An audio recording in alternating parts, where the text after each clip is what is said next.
Episode 24 of Travel Bros podcast. Today, ladies and gentlemen, we are talking about the Accor Preferred Program by Hera. Jamie, we were talking before we got started today, and we said that this is probably the best hotel program nobody knows about. Yeah, I would agree with that. This is one particularly, I don't know about you. Anytime I book and I ask people if they have a core number to add into their booking, the first question is, what's that? So I feel like a lot of people don't even know that there is a program, even if they're already staying at some of these hotels. I would agree. I don't think anyone I've ever booked has had an Accor program. Real quick, I'm going to run through some of the chains that fall under Accor, and then why don't you talk about some of the benefits you can get with booking. Some of the obvious ones, I think, are Banyan Tree. There's a lot of those properties far and wide. Delano, which I don't think there is a Delano anymore in the United States because Delano Vegas is now the Hotel. Fairmont, which is, I would say, pretty well known. If you travel through Canada a lot, the Fairmonts have really strong brand recognition up there. A lot of them look really cool, but there's a lot of Fairmonts in the United States too. And then you've got Hyde hotels, which are kind of new. They're also not in the States. I think you've got London, Johannesburg, Ibiza, Dubai, Bodrum. M Gallery hotels, which I think is largely Asia. The Mandarin, not to be confused with the Mandarin. Those are also pretty Asia heavy. You've got Raffles, which we know you stayed at Raffles Singapore. We talked about that recently. All the SLS hotels, so SLS Baja Mar, SLS Barcelona, SLS South Beach. They've also got some new ones that have been opening up. And Sofitel, I think, is the other big one you run into a lot in Asia. There's also some like Mexico, United States. So those are the big chain names. Jamie, talk to us about booking with Accor. What kind of benefits are you getting? So I love this program. And there's, you mentioned a lot of like big names, right? You start thinking Raffles, Fairmont, things like that. There's some really incredible properties around the world to stay at. So if you're going to stay at these and you book with us or another Accor Hera program, person, you get some really great benefits. So it's going to be daily breakfast for two, room upgrade based on availability. You're going to get $100 property credit, early check-in, late checkout based on availability. I'm going to get a welcome amenity and really just get the kind of that VIP status, right? So we can work with the property to help customize your stay. You get one nice thing with this program is we do get, sometimes there's some deals for multi-room bookings, or you get, preferred status towards, connecting rooms and things like that. So some really great, valuable, value add benefits when you're booking this program with a preferred advisor. So if these are properties you're interested in, and by the time you're done listening to this episode, you're going to be interested in some of these properties, I think. So when you're ready to book, reach out to us. We'd be happy to help you out. Perfect. So let's say we've booked. We're going to insert Fairmont Hotel here. What am I getting benefits wise on that stay? Yeah. So, kind of like what we just hit on, right? So you're going to get the breakfast for two daily. You're going to get the property credit. You're going to get, hopefully we're going to be able to get you an upgrade, early check-in, late checkout, get you a welcome amenity that we can customize for, whatever your preference is, whether it's a sweet treat, salty snack, things like that. So, really great benefits for the stay. Excellent. Let's talk about, I don't know. I mean, one of the struggles maybe with this program more than others is like, where does it fit, or how do you find one that fits your trip? What's kind of your thoughts on where does Fairmont or Accor fit into your travels? Yeah, so there's a lot of really great properties with Fairmont. I think where they really shine is in Canada. I think they've got I've stayed at a number of different ones in Canada, and I think they're all really, really unique and amazing properties. We can talk through some of them, but a few that I've stayed at that I really liked, Fairmont Chateau Whistler, probably, I know we've talked about the Four Seasons Whistler being a great value. I think the Fairmont Chateau Whistler is the best hotel in Whistler, just location-wise. It's at the base of the mountain. It's true ski in, ski out, indoor-outdoor pool that you can, go in between. So I think that's a really standout one that we can go a little bit more into. Fairmont Banff Springs, again, this property is super picturesque. It is, it's in the mountains. Location's really great. Tons of activities and stuff. And then a great one to combo with that, if you're already, kind of doing that area of Canada, Fairmont Chateau Lake Louise. Again, this is like something you'd see in a postcard. beautiful property. And hopefully we'll, as we go through, we can talk through some of these. So those are some of my favorite Fairmonts that I have stayed at and where I really think the program shines. Perfect. For those of you that might not be familiar, Fairmont Lake Louise is the only thing on Lake Louise. So if you've ever seen those iconic photos of the lake and there's a big building on one side or whichever angle you're looking at, that is the Fairmont Chateau Lake Louise. And they were just going under a pretty major renovation last year. So they expanded their spa and pool area. So that should be open now. And it looked like it was going to be really incredible. Perfect. I'll give a shout out to the Fairmont La Chateau Frontenac.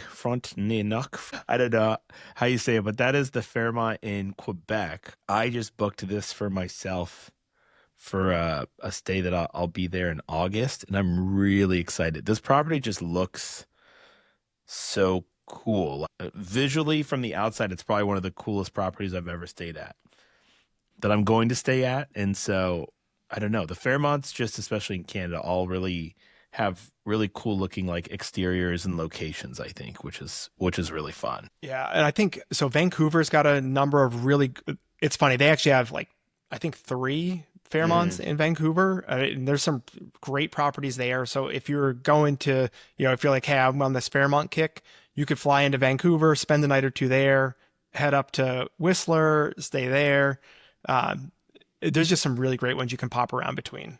Perfect. Let's talk too, like, I don't want to just focus on your, up north, which it seems like there's some great opportunities there, but like, where else can we do Accor? And I would say one interesting place that you might not think of Accor is the Caribbean, right? And I'll let you get into your property, but another property, there's a Fairmont in Puerto Rico, and it's right outside of town on Isla Verde Beach. It's pretty close to the airport, but that beach is really well known. And so a lot of the nicer properties, I want to say, in Puerto Rico, you get really far from the city. So I do think it's kind of cool and unique. It's got a lot of big pools. The rooms seem very oversized. It looks pretty recently renovated. Going through all the pictures, seems like a great opportunity. It's got a casino in it. It's got your gym and all these basics. But pricing wise too, like, I pulled up some prices in June. It's under, with taxes, fees, resort fee, everything. It's like $330 a night. That's really good pricing. Yeah, especially considering if you're going to get the breakfast and the property credit and all that stuff with it. Yeah, and then just like I said, looking, you're on a really great beach. You're not far from town if you want to go into town and do some things. So, it was something that I liked. And what do you have Caribbean wise for us? So I'll hit 2 Caribbean wise. One that we've talked about in other podcast episodes, but I think is a really great property is the SLS at Baja Mar. Joey and I are both Baja Mar fans. SLS has just recently renovated all their rooms or refreshed all their rooms. So you've got, fresh paint, fresh wallpaper, new furniture, stuff like that. So this is a really great option. They often have a 4th night free program running or some different deals going. So this is an awesome property. This gives you access to everything Baja Mar has. So the water parks, all the pools. And this is a nice kind of contrast to, we love the Grand Hyatt there too. That is a big property. That is, I think the 2nd or 3rd largest Hyatt in the world. So that is a very big property, where SLS is a little bit more intimate, probably around, I think it's around 300 rooms, maybe a little bit under that. So a little bit different feel. They've got some really good dining there. Just a really great spot. What's your other idea? So I was going to say, They also do breakfast, and Clio is one of my favorite restaurants at Baja Mar, and they actually do breakfast in Clio there. So it's a really nice breakfast option, if you're staying there. I don't think I realized that's where they do SLS breakfast. Yeah. The Mediterranean restaurant, right? Yep. So that's a good one. And then the other one. Sorry, is the Clio breakfast like full restaurant menu, or is it buffet like Regatta? Yeah, so it really is. So they do theirs seasonally. So high season, when they're busier, it's going to be a buffet, and then kind of lower season, it's going to be a restaurant, like sit down menu breakfast. Okay. And that's just because, the size of the property, if you're talking under 300 rooms, if it's not, pretty full, I think they probably, it's tough to run a buffet with only, 100 or 200 rooms sold. And I was going to hit on one other property, and that is the Fairmont in Mayakoba. And I don't know if we've hit on Mayakoba at all in other ones, but They actually have two Accor properties here. You've got Banyan Tree and Fairmont. Both are really good options. You can get rooms with, plunge pools. There's a ton of different room options.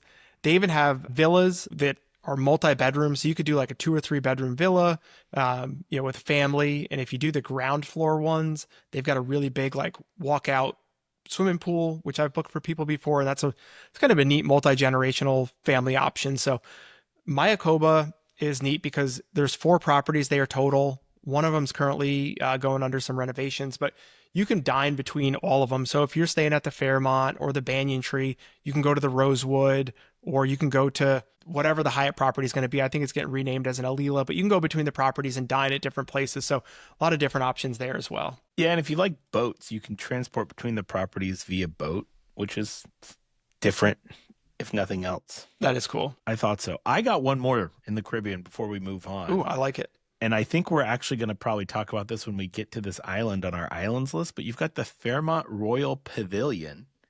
It's only 75 guest rooms and suites. And they have a lot of interconnecting configurations, they say, for family setups and such. It is in Barbados. All right. Not a lot of luxury hotels in Barbados, compared to other properties or compared to other islands. So I do think that was an interesting alternative. It's right on the water. It's got a very vintage Caribbean look to it. The rooms have definitely been remodeled pretty recently. They're pretty large, I think, because the property's a little bit on the older side, but it's got like a very Caribbean pink like building facade.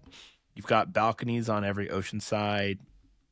There's like a seawall for the property, and then you've got access right into the beach, some pools, other amenities. I'm going to say I've never booked anyone here, so I'm a little in the dark, and Barbados is not exactly a tourist hotspot, but if you're one of those people who wants to keep doing new Caribbean islands and you're looking for something new, Fairmont is at least a reliable, I would say, luxury brand that I wouldn't feel like you're rolling the dice too much, right, to head out there and check it out. Yeah,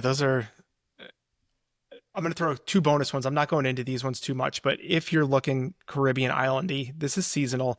There's actually 2 Fairmonts in Bermuda, and I am a huge Bermuda fan. So these are really good options if you're staying in Bermuda.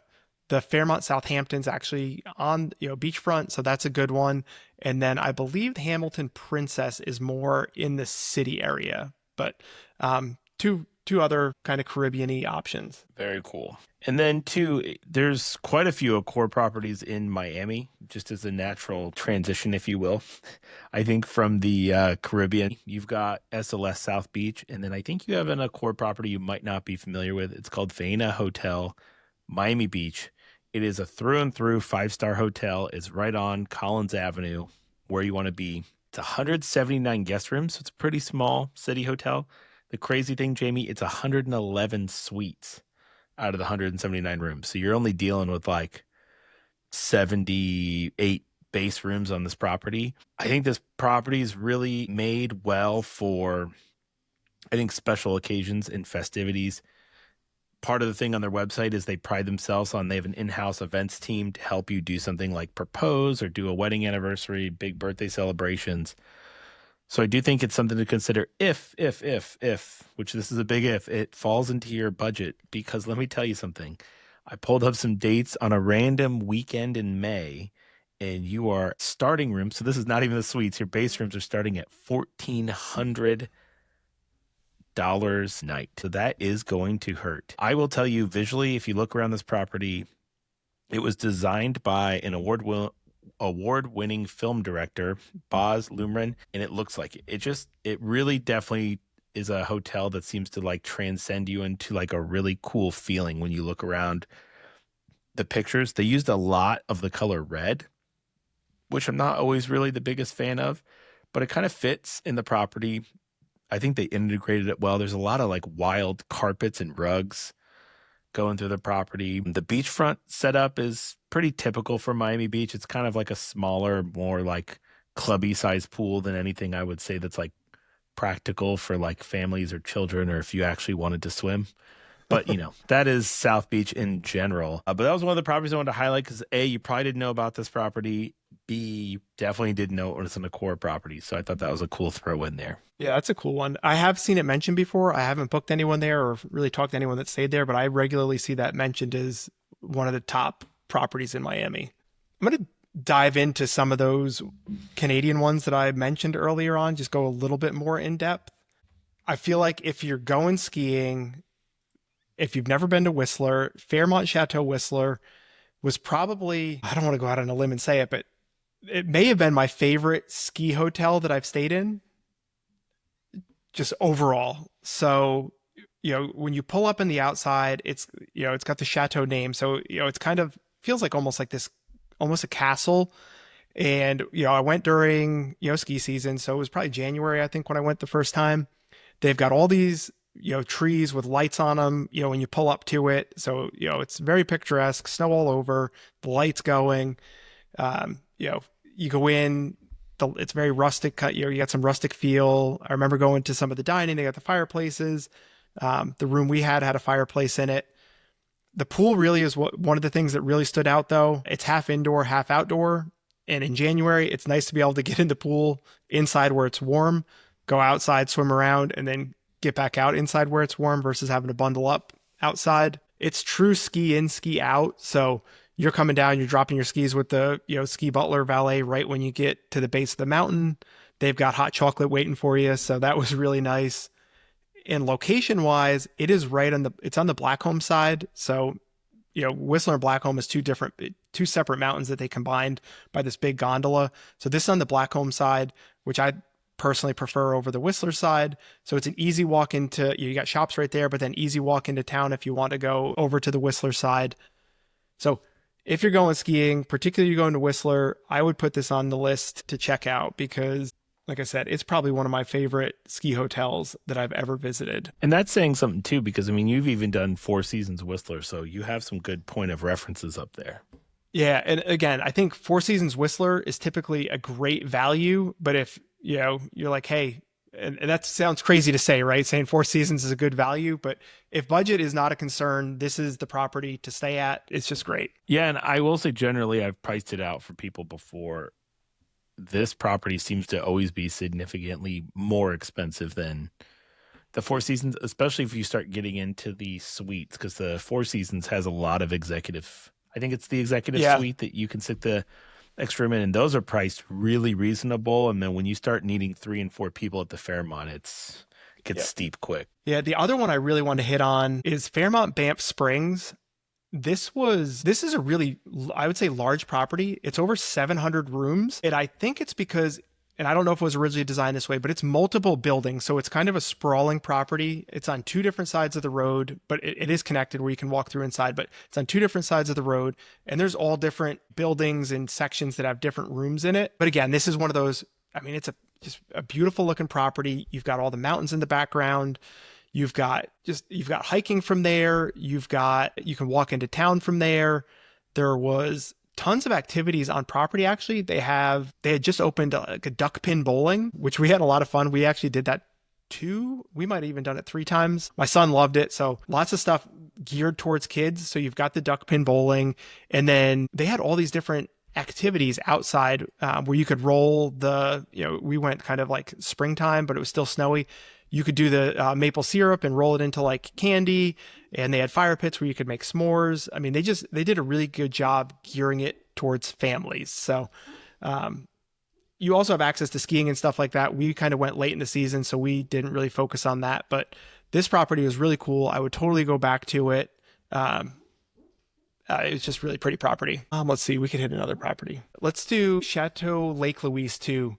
I know we hit a little bit on that about how, I mean, if you've ever seen pictures of Lake Louise, this is what you're going to see. I mean, you're going to see this property sitting at the end of the lake. It is very picturesque. I believe they remodeled rooms fairly recently because the room we stayed in was definitely remodeled within the last couple of years. So everything was fresh and nice and new.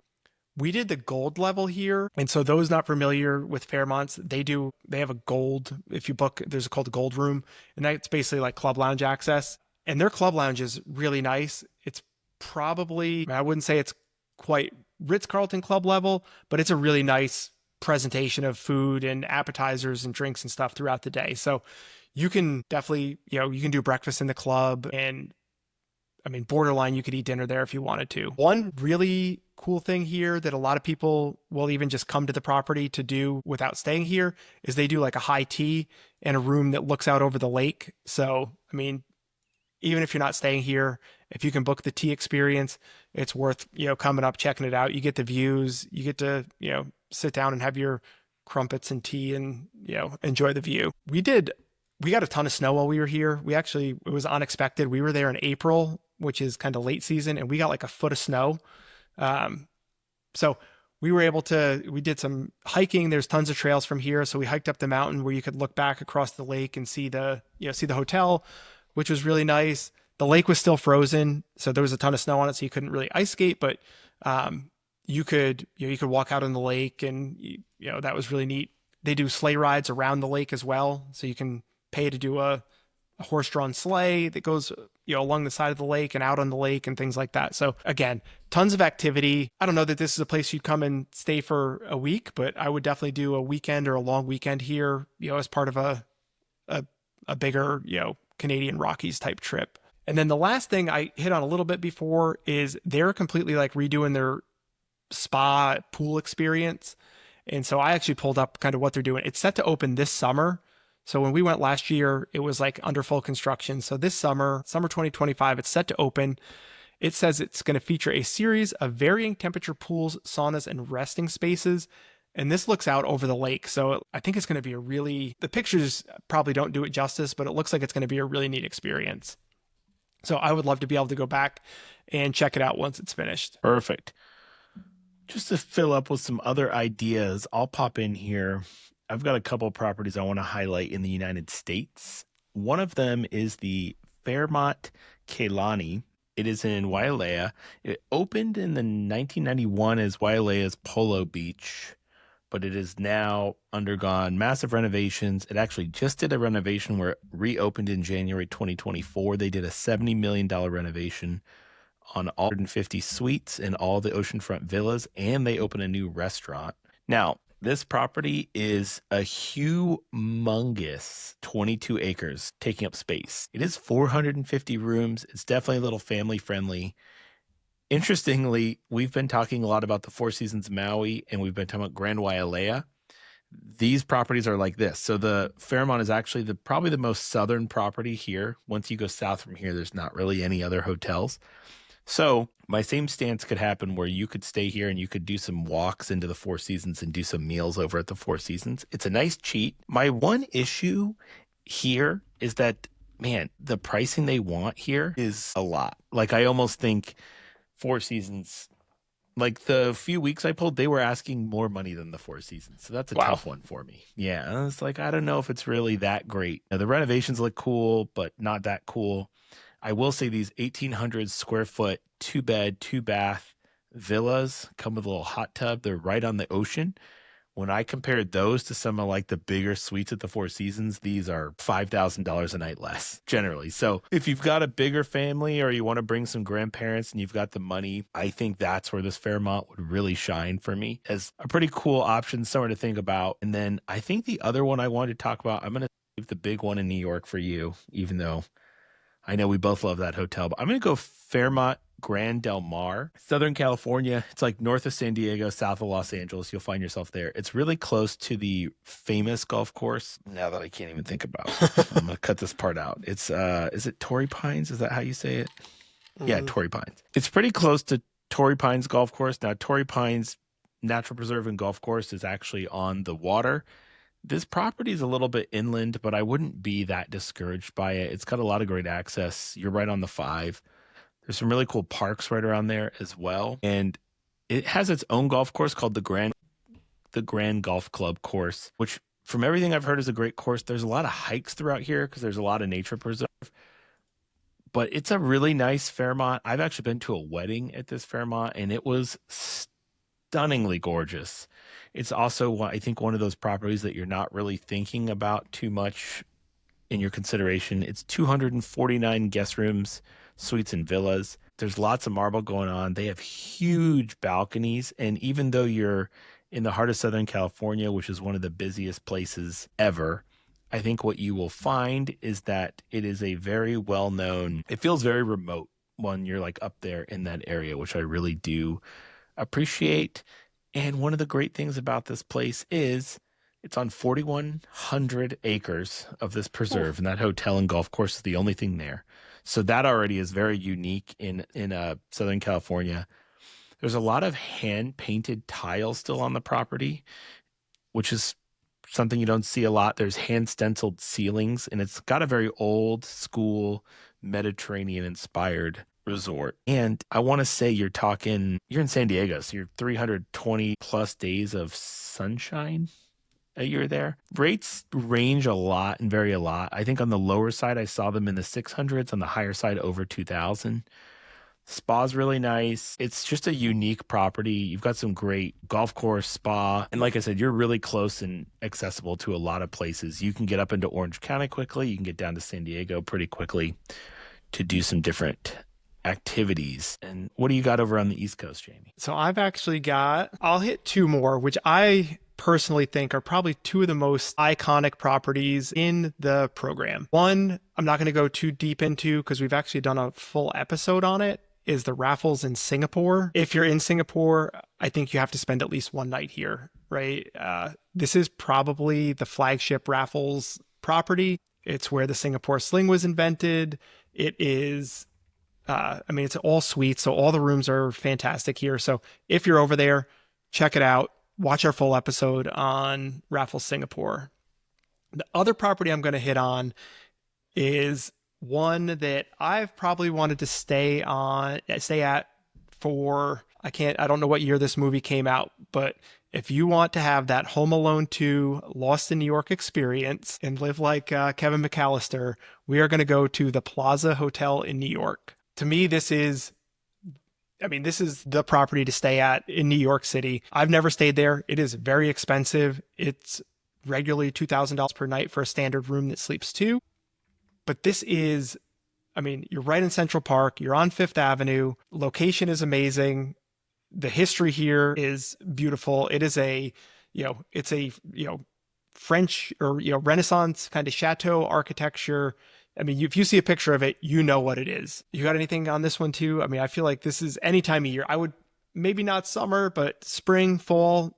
If you could go around Christmas time, this would be probably my number one choice of hotels to stay at. Yeah, man, it's going to be a tough one. I think with the Waldorf Astoria in New York opening, that also kind of plays on the nostalgic New Yorkness. And nothing about me would pick, if this hotel was priced at the same price of any other hotel I wanted to stay at, this would get picked 1,000% of the time. It's just, the location is amazing. You're right on Central Park. The rooms look incredible. They're huge for New York City standards. And just, like you said, it just transforms you into a little kid watching Home Alone. I actually pulled up some fun facts about the hotel with Home Alone. So in the movie, he stays in room 411, which in the movie features views of Central Park. The room shown was actually not a real room at the Plaza. So that was a fun fact. The ice cream sundae that Kevin gets, which everyone knows about the ice cream sundae, you actually can order the Home Alone sundae when you stay there, and it's 16 scoops of ice cream. So if you're going with kids, get the Home Alone sundae. Or if you're going by yourself, get the Home Alone sundae. It was filmed the real lobby, so you can actually go check out the real lobby there and see where it was filmed. One thing that's interesting, the hotel pool scene was filmed at a nearby location. At the time, the Plaza didn't have a pool and still doesn't, but many guests ask about the pool when staying there. So that's an interesting fact. That is pretty interesting. And I think Ocean's 8 takes place a lot in the Plaza Hotel. And I think they also film parts of The Great Gatsby there as well. So, it is just a very iconic hotel. And who doesn't want to be on Central Park? Yeah. To be, I don't know what more you can say. If you're not excited to be in Central Park, I don't know. Yeah, that's one. Hopefully one day it lines up where it makes sense. We could stay there. Yes, let's hope so. I think I'm going to swing back to California, Jamie. I got one other hotel. It is the Fairmont Hotel, San Francisco.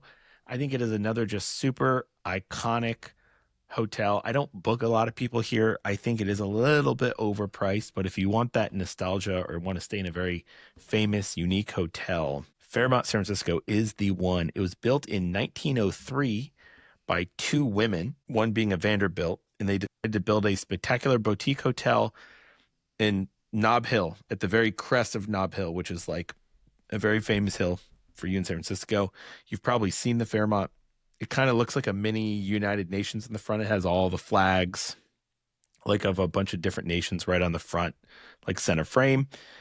Interestingly, this hotel went through a lot because it was completed, and then there was the great earthquake of 1906, and it was basically completely destroyed. Then it reopened and got built back together, but then obviously it went through a lot of ownership issues because essentially they got it back and running and it hit the Great Depression and so on and so forth. So they didn't really have the best time in running this hotel.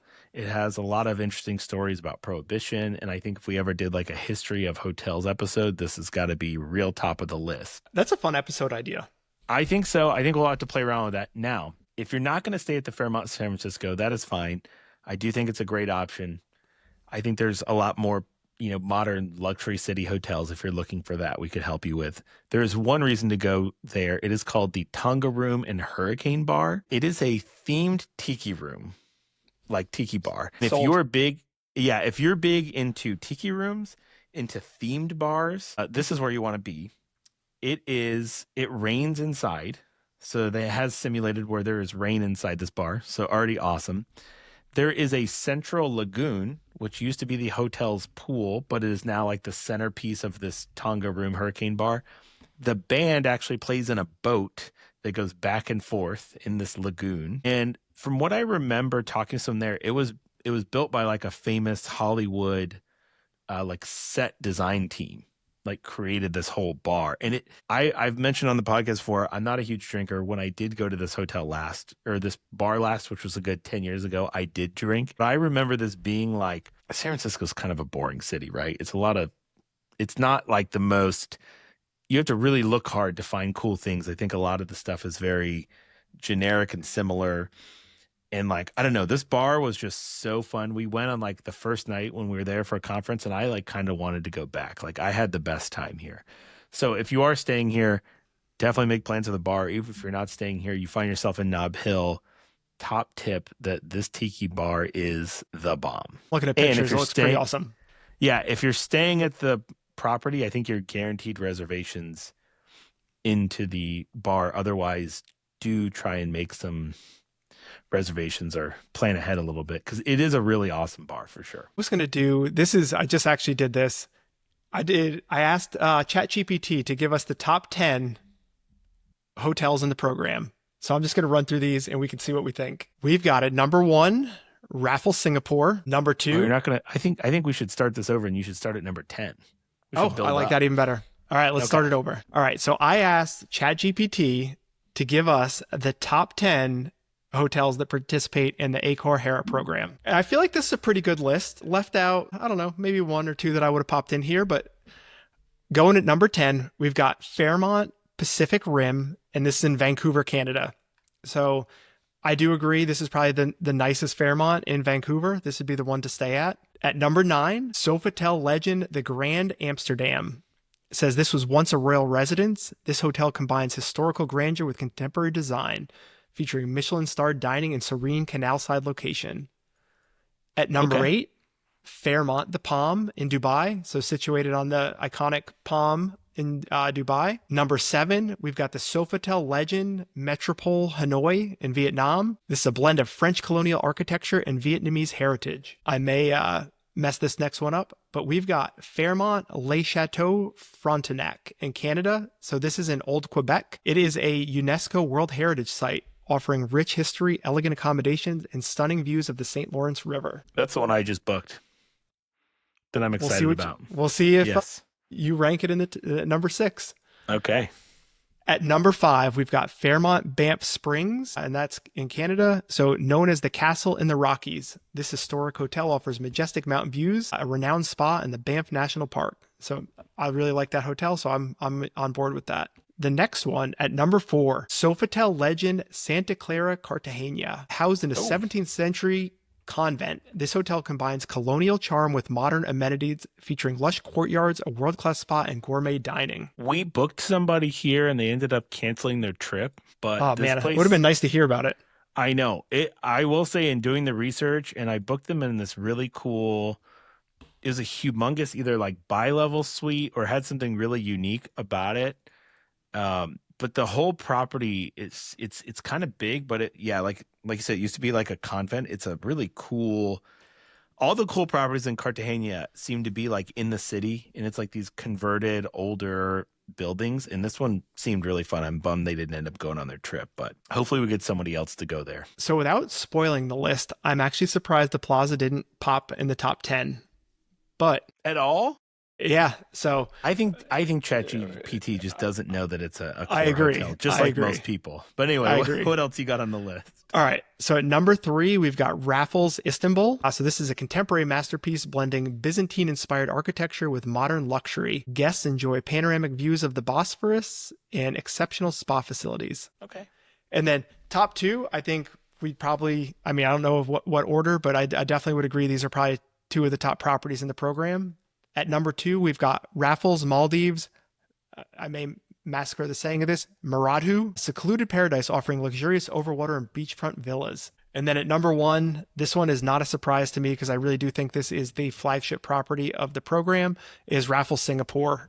You've got an iconic colonial style hotel that hosted royalty and celebrities for over a century, famous for its legendary long bar, home of the Singapore sling, and timeless elegance. So I think it's a pretty good list.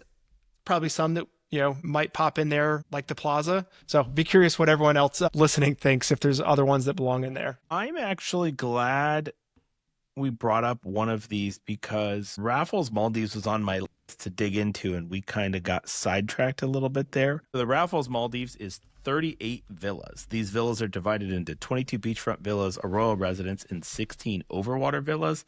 So the Raffles Maldives opened in 2019, just before the world got turned upside down, and it was awarded like best new hotel in the world as it opened. I was saying, I think the one thing that makes me nervous, like looking at how it's laid out, is I'm like, what if I really need to get to like the main building, or I want to get to the gym at 5 a.m, and I don't know, no one's answering their phone or awake, and I'm sure they're obviously have solved for that. Part of me was even wondering, do they have little boats on both ends so they can take someone each way at all times? I'd imagine at that price point, you don't have to worry about those things. But just in my head, I was like, oh man, that's makes me a little nervous. I was trying to look on the website and see how if it's like almost like calling a golf cart at some properties where you just ring them up and they come pick you up, or how that works.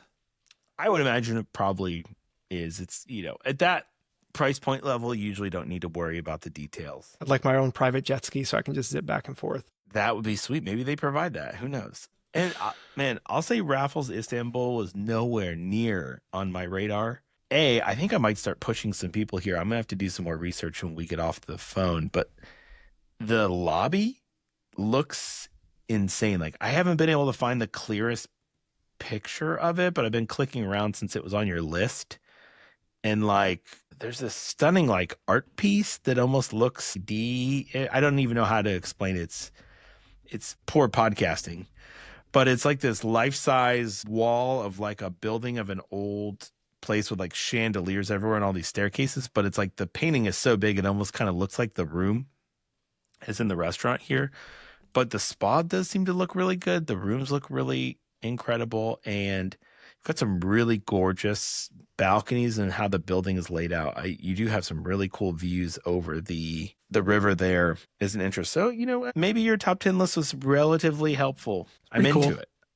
I like it. But yeah, don't forget about Accor. Don't sleep on Accor. If you end up looking at some of these brands, beat that into your head, like SLS, Fairmonts, Raffles. If you look at starting to stay in some of those, their benefits package is pretty good. We're happy to price anything out for you guys. Build it into a unique trip. I think there are definitely some good opportunities, and it's not a hotel property that's as top of mind, I guess, for, I think, especially like US listeners. And I would say, and you can chime in what you think here. This is an interesting program. We talked about it's not something we talk about very often, but like the loyalty program. So Accor's, hotel loyalty program is pretty reasonable to get status. And so I mentioned that to say if you were going to if you planned it right, you could do multiple trips. You could earn status on really one or two trips and then have the status for the next year. And where that really comes in, where I think the value, and I haven't researched too much, they have where you can confirm into a suite and it should be combinable with all the benefits that we can offer. So the program doesn't necessarily offer like some of the programs where, hey, you reach the status, you get free breakfast every day and things like that. So you don't get that, but I feel like they have these suite upgrades that are pretty valuable and their status is all based on dollars and not nights. So if you have one fairly expensive stay, $6,000 to $10,000, you're going to have a probably at least mid-level status with Accor. And then we can help try to, help you on your next stay, maximize that status along with the Accor Hera benefits and see if we can't even make the stay a little bit better for you. Is there a status level where you start getting access into their executive clubs as well? Yeah, I think when we were looking, was it platinum you start getting access? And I don't know exactly how that works, if you're getting gold level access or not, or if it's something separate. You know what I mean? It may be more at like Sofotels and stuff like that. I'm not sure if that's going to get you lounge access, gold level lounge access at Fairmonts or not, but there's definitely some value in their status. So, okay, this is what I thought. So it is a little confusing. It's a wonder it's not the most popular program. It says members of all with platinum status and above enjoy a complimentary access to the hotel lounge for them and any registered guest staying in the same room. Access to Fairmont Hotel's Gold Lounge is included for diamond status and up for up to 2 adults and 2 children. Okay, so if you do get to the top status, which is diamond, which that is what, about 12,000 in spend in a year, which to get a top tier status is not that crazy to me. Like 2 nice stays, you're there. Correct. And then, this might be getting way too into the weeds, but I will read you their hotels that offer complimentary breakfast with status, which you shouldn't need because you're going to be booking with these 2 beautiful men here. So just know you can book with us and always have free breakfast, but man, there's special conditions, there's days of the week. So diamond status members get complimentary breakfast on weekends, which, oh my gosh. And then if you're in Asia Pacific hotels and you have platinum status and you're registered in the room, you can get it throughout the week. Seems like a question mark on the weekend. And then if you have access to the Fairmont Gold Lounge from your diamond status, you get breakfast and lunch that way. And there's participating hotels and non-participating hotels, which anyway, just know you can book cash with us in a core program. You're always going to have breakfast regardless of whatever status or property you are at. So that makes it far easier. Sometimes these hotels just, I think, these programs do themselves more harm than good, making it complicated. Because imagine that you're like, oh yeah, I have status, I can get breakfast. And then you go stay Monday to Friday somewhere. And they're like, no, sir, actually, you get breakfast on the weekends only. And you're like, well, I'm not, Or it's even worse if you're staying like Thursday to Tuesday. And so then you're like, oh, yeah, let's go enjoy breakfast. Then on Monday, you're like, oh, no, man, trying to tell your kids how they can't eat breakfast because it's going to cost $200 and it was free yesterday. That kind of stuff is just, no one wants to have to think about when they're getting their benefits when on vacation. Yeah, that is pretty weird. So, I mean, it's not as bad as Marriott, but they're certainly up there in overcomplicating what should be a simple process. I think we did pretty good covering Fairmont. I think you got an idea of some of the properties. We've definitely talked about some of the benefits. If you would like a quote from us, head over to travelbros.com. There should be a link in bio. There's a link on all our social media. You can DM us. We've got a form that we ask you to fill out. It'll get you some quick info, but it'll help us get a quote back to you faster. Please follow us on social media, Travel Bros Pod everywhere. We could be YouTube, Instagram, TikTok is where I'm mostly active doing our posting. And I think and Facebook. Don't forget about Facebook as well. Facebook, Instagram /Meta, whatever you want to call it this month. I think it's a good wrap. We got some exciting stuff coming up. We're going to start continuing that. Anguilla Island did pretty well. Spoiler, we've got Aruba coming up next. And I think we're going to keep digging into some of these islands. And we're We're getting close to summer travel, so me and Jamie are going to be gone a lot. We're not going to miss podcast episode though, and I'm sure a lot of you will be traveling as well. So safe travels for the summer, and we'll see you next week. See you around.